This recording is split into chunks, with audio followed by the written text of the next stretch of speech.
Hello, my philosopher is Christian Wolff. Um, he's sort of seen as the main German philosopher between the time of Leibniz and Kant. And his philosophy is very much a continuation of like Leibnizian, like Leibniz system building. So Wolff sort of sought to build like a universal system by which we can grow our knowledge, and this system became known as the Leibnizian Wolffian system. So very heavily influenced by Leibniz, but also heavily influenced by by Newton, and sort of like his success in physics, and like the area of growing our knowledge in physics inspired Wolff to sort of have the same attitude with other disciplines, other aspects of human knowledge.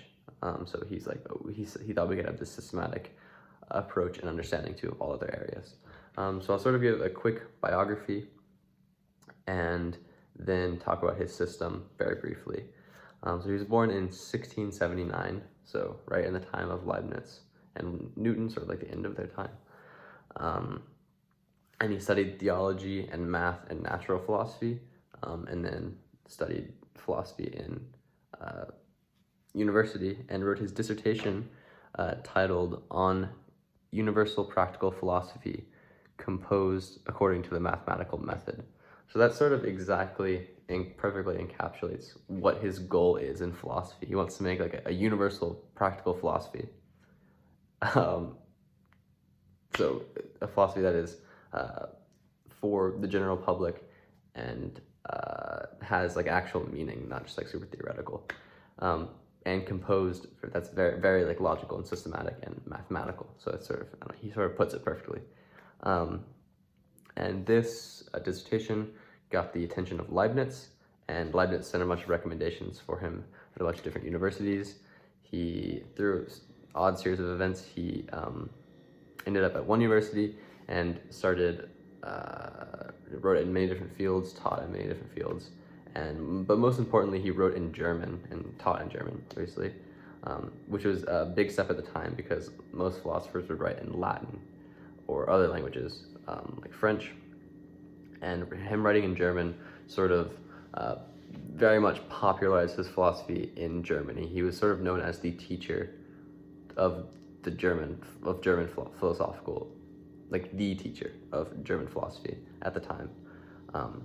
So he was very, very popular, and his writings became very like standard curriculum at those universities. He had a bit of beef with the theology department at his university, and the theology department was like, yo, they went to the king, and they're like, yo, this guy is blasphemous, kick him out of here. So the king expelled him from Germany. He went to another university, and at this point he was very popular in Germany. So he started writing in Latin a lot more to expand his views to other areas of Europe. And then 17 years later, the king died. His son became the new king. His son really liked Wolff, and let him back in. And he received a hero's welcome and then squashed the beef with his theology department. The rest of his life is not very eventful. He died in 1754. For his system.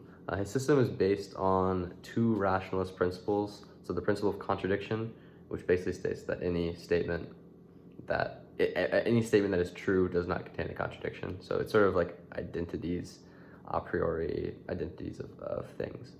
And the principle of sufficient reason, which one version of it is that everything that occurs has a sufficient reason for occurring rather than not occurring. And then from these, he sort of derives his whole system. And so he starts with breaking down, there's like three different types of knowledge we can have. We can have knowledge of facts, which he calls historical knowledge, the reasons of facts, which he calls philosophical knowledge, and the quantity of facts, which he calls mathematical knowledge. And an example he uses to sort of exemplify this is the different levels of heat from the sun at different times of the year, which is kind of weird. But he says we have like a fact, we have historical knowledge. that the levels of heat because of the sun differ throughout the year. He says we have philosophical knowledge or knowledge of the reason of the fact if we know that this difference in heat is due to like a difference, like the angle of basically like the flux of light coming and hitting the surface of the Earth, changing at different times of the year because of the tilt of the Earth. And then we have mathematical knowledge or knowledge of the quantity of the fact. If we can quantify, say like at this time of year, it's 3 degrees hotter than at this time. And then, so in the study of these different types of knowledge constitutes what's called a science. And then there's a bunch of different, for each different science, for each different subcategory, or category, there's a bunch of subcategories, a bunch of different sciences. So there's a good diagram, I don't know if you can see it very well.